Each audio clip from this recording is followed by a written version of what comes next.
নমস্কার। দেখুন জ্যোতির রান্নাঘরে চলে এসেছি রোজকার মতন। এখানে গোল গোল করে উচ্ছে কেটে নিয়েছি, ডুমো ডুমো করে কুমড়ো কেটে নিয়েছি, এখানে সজনের ডাঁটা আছে, কিছুটা লম্বা লম্বা করে কেটে নিয়েছি, একটা চেরা কাঁচা লঙ্কা আছে। দেখুন এখানে 50 গ্রামের মতন মুগ ডাল ভেজে নিয়েছি, এখানে মটরের ডাল 1 মুঠো আছে। চলুন গ্যাসে ফিরে যাই, কি করব দেখবেন। আমি ডালগুলো সেদ্ধ করে ফিরে আসছি। আমি প্রেসার কুকারে ডালটা বসিয়ে দিয়েছি, আগে মটরের ডালটা বসিয়েছি, উচ্ছেটা ভেজে ফিরে আসছি। মুগ ডালটা পরে সেদ্ধ করতে হবে, না দুটো বেশি গলে যাবে। দেখুন ফিরে এলাম গ্যাসে, একটু রাঁধুনি আর একটা শুকনো লঙ্কা আর একটু সর্ষে ফোড়নে দিয়েছি। মিষ্টি সুগন্ধ হওয়া পর্যন্ত অপেক্ষা করব। ডালটা আমি সিটি মেরে রেখেছি, ভাপটা গেলে আপনাদের দেখাবো। একটু মিষ্টি সুগন্ধ হওয়া পর্যন্ত অপেক্ষা করব। দেখুন মিষ্টি সুগন্ধ বেরিয়ে গেছে, আমি দিয়ে দেবো একে একে কুমড়োগুলো একটু ভেজে নেব। আপনাদের সকলের কাছে অনুরোধ রইল লাইক দিয়ে পুরো ভিডিওটি দেখবেন। আমি তো খুব বড় ভিডিও করি না, একটু পুরো ভিডিওটা আপনারা দেখবেন, আপনাদের কাছে অনুরোধ রইল। আপনি দেখুন এটা একটু অল্প ভেজে নেব। দেখুন আমি এপিট ওপিট করে অল্প করে ভেজে নিয়েছি। এবার দিয়ে দেবো সজনের ডাঁটাগুলো, সব সজনের ডাঁটাগুলো দিয়ে ভালো করে মিশিয়ে নেব।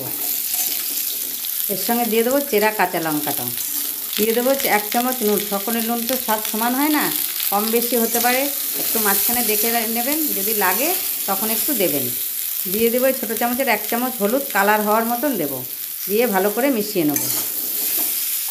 দিয়ে দেবো এইটুকু পরিমাণে আদা, 1/2 চামচেরও কম আদাটা আমার ঘরে পেস্ট করাই থাকে, আমি 1 সপ্তাহ 10 দিনের জন্য পেস্ট করে রাখি। এবার খুব ভালো করে মিশিয়ে নেব কাঁচা গন্ধটা না যাওয়া পর্যন্ত। দেখুন আমার ডালটা সেদ্ধ হয়ে গেছে, এর থেকে বেশি গলাবো না, তাহলে ভালো লাগবে না, ফ্যান মতন গলালে ভালো লাগবে না। আমি এবার এর মধ্যে ঢেলে দিলাম। এবার ডাঁটা আর কুমড়োটা সেদ্ধ হওয়া পর্যন্ত অপেক্ষা করব। সেদ্ধ হওয়া পর্যন্ত তারপরে ফিরে আসছি।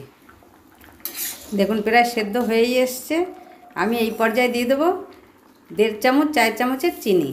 চিনিটা না দিলেই স্বাদ হবে না, একদম চিনিটা দিতে হবে, তবে স্বাদ হবে। দেখুন এই পর্যায়ে আমি এইটুকু ঘি দিয়ে দেবো। যেহেতু তেঁতোর ডাল করছি, ডাঁটা আর কুমড়ো দিয়ে তেঁতোর ডাল, সেজন্য একটু ঘি দিতে হয়।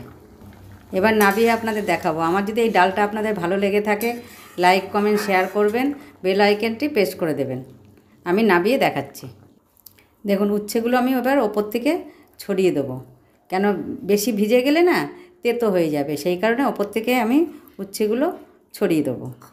আপনাদের যদি ভালো লাগে অবশ্যই কমেন্ট বক্সে জানাবেন। সকলে ভালো থাকবেন, সুস্থ থাকবেন। দেখুন ডালটা কত সুন্দর হয়েছে। ধন্যবাদ।